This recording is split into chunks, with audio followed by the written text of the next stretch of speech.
Hey guys, we're on day 19 of our 21 days through Matthew. We're almost done. Can you believe it? So if you're just joining us, you can download the Bible app, go to the plans section and go to kids. If you scroll over, you can see Walk with Jesus, 21 days through Matthew. We're on day 19. So today we're going to open up to Matthew and it's chapter 27 and we're looking at verses 45 through 56. We're looking at the death of Jesus. Just the very end, we talked about how he had his trial and everything and how that went. And now we're actually looking at the point when he actually dies. So let's just start. Let's jump right in. From noon on, darkness came over the whole land until 3 in the afternoon. Stop right there. Darkness at noon until 3 in the afternoon. Can you imagine? If something like that happened, I would think, okay, something big is happening right now. Well, darkness during that time, they would recognize it as something with Old Testament. They'd recognize it as God's judgment. So there was judgment that was taking place. And we know that there's judgment taking place, right? Because the judgment of the whole world is resting on Jesus's shoulders right then. So for 3 hours, it's just dark. And about 3 o'clock, Jesus cried out with a loud voice, Eli, Eli, lema sabachthani. That is, my God, why have you forsaken me? And here, he's not just saying, God, you've forsaken me. He's actually quoting a psalm in Psalm 22. And in this psalm, the person is talking about abandonment, but he's also talking about celebration for God's vindication. Like, okay, God's judgment, God's justice is playing out. So there's this type of like feeling abandoned because Jesus at this point is going through like one of the most painful deaths possible for all of us.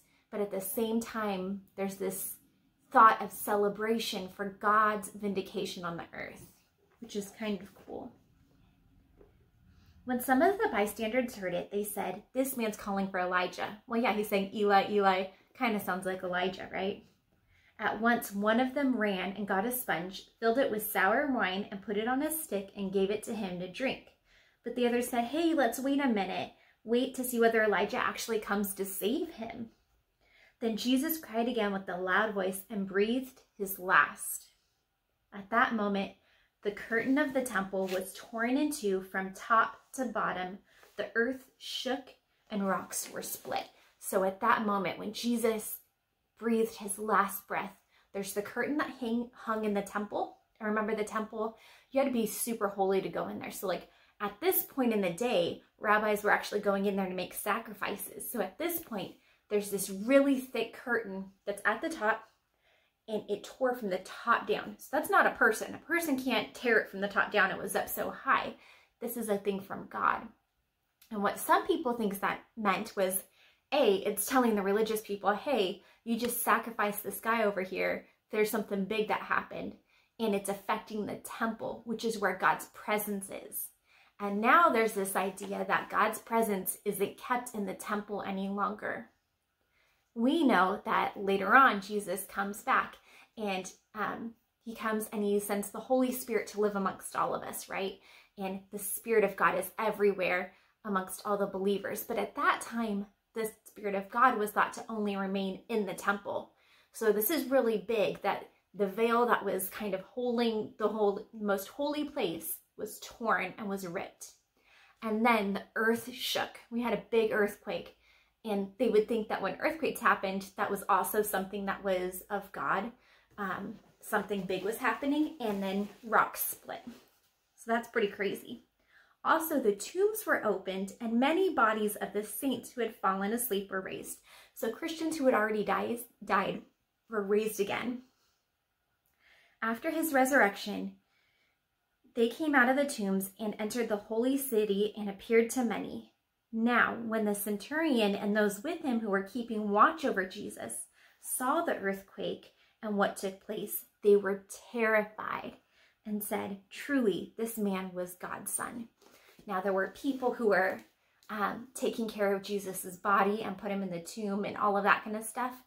And these are the people who were on the team to make sure that Jesus was executed, right? Well, those people saw what happened when it was dark and the earth shook and the veil was torn and the rocks split apart, and they saw these people who were dead are back to life and walking around. They see all this and they're like, okay, this guy was actually God's son. This guy was God's son. Can you imagine? You were just on the team to help kill this guy. And now you're like, uh-oh, I think we made a mistake here. I want you to think about that. Put yourself in the position of being one of those soldiers, one of those Roman soldiers who had been put on the team to have this guy executed. He says he's the king of the Jews, all of this kind of stuff. He kind of puts himself on terms with God. And then to realize that he actually was God's son, and to see crazy things like dead people coming back to life and everything, to see that happening. Can you imagine what they must have been thinking? Well, I want you to journal about it. If you were them and you're one of those Roman soldiers, you didn't know any better, you're just doing your job, and then you realize that you just helped in the execution process of the Son of God. I want you to journal about that and see what happens, and then say a prayer at the end and just talk to God. All right, you guys, I'll see you tomorrow for day 20 of our walk through Matthew.